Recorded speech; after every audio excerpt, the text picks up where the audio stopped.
Berdoa selesai. Oke, terima kasih Devi. Nanti lain kali untuk teman-teman yang lain harus dong seperti Devi, dia berani langsung mau membawa doa, ya. Oke, untuk sekretaris, bagaimana kondisi kehadiran kelas? Ada semua Bu. Semua yang positif. Aduh, itu nggak fokus ini yang dalam apa ya? Oke, karena adik semua di sini, jadi kita akan mulai ya belajar pada hari ini. Sebelumnya, ada yang tahu nggak kita membahas materi apa pada pertemuan ini? Tahu Apa itu materinya? tentang isu kebijakan publik, konsep dan realita dalam konteks politik. Oke, bagus sekali. Jadi yang kita bahas pada hari ini adalah isu kebijakan publik, konsep dasar realita dalam konteks politik. Ya, sebelumnya apakah sudah membaca atau mempelajari materi ini? Belum Bu. Oke, karena belum, mari kita bahas bersama. Nah, ini saya tutup aja dulu ya, nanti karena ada yang mau saya tanya ke teman-teman. Apa itu isu kebijakan publik? Ada yang bisa menjawab? Saya Bu. Silakan Devi. Jadi kan Bu, isu kebijakan publik itu masalah-masalah yang lagi panas dibicarakan di dunia. Oke, bagus sekali. Ada yang lain untuk memberikan jawabannya? Apa itu isu kebijakan publik? Alisa, ayo dong cantik. Ayo, apa Adelina? Ini udah cantik-cantik sosoknya. Bisa ya? Yang tahu isu politik itu ya tentang masalah-masalah yang ada sekarang ini. Iya, betul sekali. Oke, terima kasih. Benar yang dikatakan oleh Devi dan Adelina bahwa isu kebijakan publik adalah masalah atau perdebatan terkait pada kebijakan yang telah dikeluarkan oleh pemerintah yang berwenang. Ada sebuah kontroversi di dalamnya seperti adanya perspektif yang bisa itu pro ataupun kontra. Gitu. Jadi isu kebijakan ini memang perlu untuk kita ketahui, kita pahami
Tidak ada ya? Ada Bu. Oke, lalu kita lanjut aja ya. Nah, kriteria isu kebijakan publik menjadi agenda kebijakan. Nah, isu kebijakan itu dilihat pada dia sudah mencapai pada suatu titik kritis tertentu. Jadi, ada suatu problem sosial yang terjadi di masyarakat itu harus segera ditangani. Yang kedua, mencapai tingkat partikularlitas. Yang ketiga adalah menyangkut emosi tertentu dari sudut kepentingan orang banyak. Dan keempat adalah silakan masuk. Keempat adalah menjangkau dampak yang amat luas.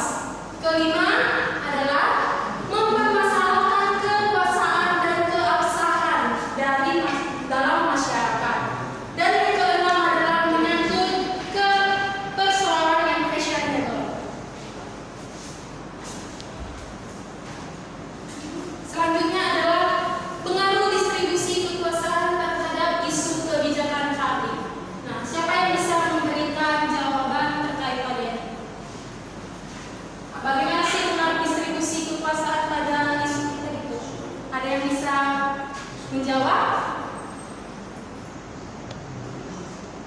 Tidak ada ya? Oke, Ibu akan jelaskan ya. Pengaruh distribusi kekuasaan ini sangat penting untuk menangani proses dari isu kebijakan publik ini hingga menjadi publik, atau apakah isu ini dapat teratasi oleh pemerintah. Nah, distribusi kekuasaan yang kita kenal siapa yang tahu? Pembagian kekuasaan ada 3. Ayo, siapa yang bisa? Silakan. Oh, Herlina dulu. Bagian kekuasaan itu ada 3 yaitu legislatif, yudikatif, dan eksekutif. Oke, betul sekali. Ada 3 pembagian kekuasaan yang harus menerapkan prinsip check and balances. Tahu nggak prinsip check and balances itu apa? Enggak Bu. Nah, jadi adanya keseimbangan yang harus bekerja sama nih maksudnya ya. Kerjasama antara 3 lembaga seperti yang dijelaskan oleh Herlina itu harus tetap mereka memegang peran dan wewenangnya, tetapi ada intinya adalah mewujudkan kekuasaan yang inklusif dan adil. Gitu. Jadi adanya kerjasama antara 3 lembaga ini seharusnya dapat mengatasi isu kebijakan publik sehingga masyarakat yang tadinya resah menjadi apa ya? Menjadi apa ya? Kuranglah kekhawatiran mereka terhadap isu-isu itu. Nah, contoh nyatanya ini sudah tutup aja. Mau ngetes kalian pengetahuan. Nah, contoh nyata dari isu kebijakan publik siapa yang bisa menjawab? Saya Bu. Silakan. Contohnya itu Bu kayak masalah Pertamina. Oke, ada lagi yang bisa? Silakan. Misalnya isu tentang kenaikan harga bahan pokok. Oke, bagus. Iya, betul sekali. Yang saat ini yang lagi trending itu ya masalah Pertamina sama kenaikan harga bahan pokok pangan. Nah, jadi isu-isu yang bisa kita lihat, kita bisa akses melalui media internet seperti media sosial, gitu ya. Dan kalian harus bijak dong untuk menggunakan media sosial, jangan hanya scroll TikTok. Jangan hanya main media sosial, joget-joget apa lah gitu ya. Nah, contoh nyatanya di sini yang diangkat yang paling trending kali itu ya, dalam instruksi Presiden nomor 1 tahun 2025 tentang apa itu ya, efisiensi anggaran belanja. Kalian ada nggak yang di sini pro ataupun kontra terhadap terbentuknya efisiensi? saya kontra Bu. Kenapa? Jadi Bu, alasan saya kontra karena Bu, saya lihat di kita banyak anggaran-anggaran yang selama itu pada misalnya yang pendidikan, tapi karena adanya efisiensinya jadinya nggak ini lagi. Oh iya, bagus sekali. Terima kasih.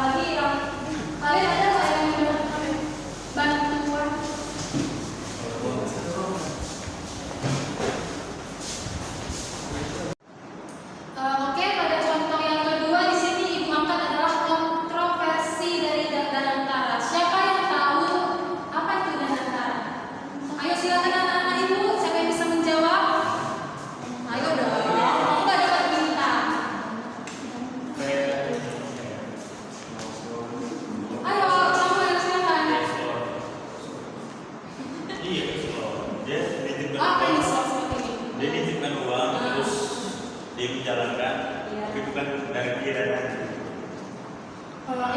Dan antara ini yang mau Iya. Anda jelaskan. ya. Saya Oh, silakan Devi. Oke, terima kasih Rian.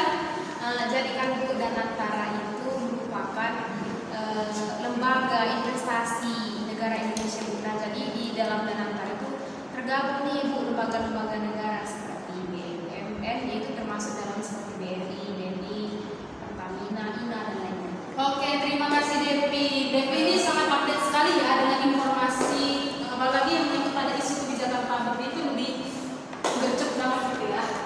Nah, oke, dari kontroversi Danantara ini ada suatu penolakan dari masyarakat karena apa? Karena yang menjalankan program ini adalah diasumsikan ya itu pihak-pihak yang orang dalam gitu ya, seperti presiden, mantan presiden, terus mereka tidak diawasi dengan ketat. Yang seharusnya kan apalagi menyangkut pada penggunaan dana dari efisiensi anggaran, dan itu memang perlu untuk kita perdebatkan pada isu ini gitu. Jadi banyak sekali sebenarnya isu-isu kebijakan publik yang harus kalian pantau, yang kalian lihat dari media sosial, internet. Kalian harus gercep akan hal itu. Mungkin sekian itu saja yang bisa Ibu sampaikan. Apakah Ananda sekalian ada yang ingin bertanya? Saya Bu. Ya, silakan Devi. Tugas minggu depan Bu. Oh iya. Nah, untuk tugas minggu depan, apakah sekretaris Alisa sudah membagi kelompoknya? Sudah Ibu. Dibagi menjadi 3 kemarin kan? Ya, nah, 3 kelompok ini masing-masing harus ya sepakat dari satu kelas itu memiliki mencari contoh isu analisis dari isu kebijakan publik, dan isu yang diangkat itu harus berbeda dari tiap kelompoknya, dan itu nanti akan dijelaskan secara lisan oleh setiap anggota kelompok. Tidak boleh melihat buku, tetapi bisa dijelaskan, dan cuma laporannya bisa kalian buat dengan berapa ya, minimal 3 halaman aja lah. Ya Bu.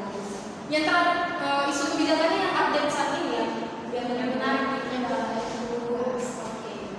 Sekian itu saja yang bisa Ibu sampaikan. Mohon maaf apabila ada kesalahan dari penyampaian Ibu yang mungkin menyinggung perasaan kalian. Dan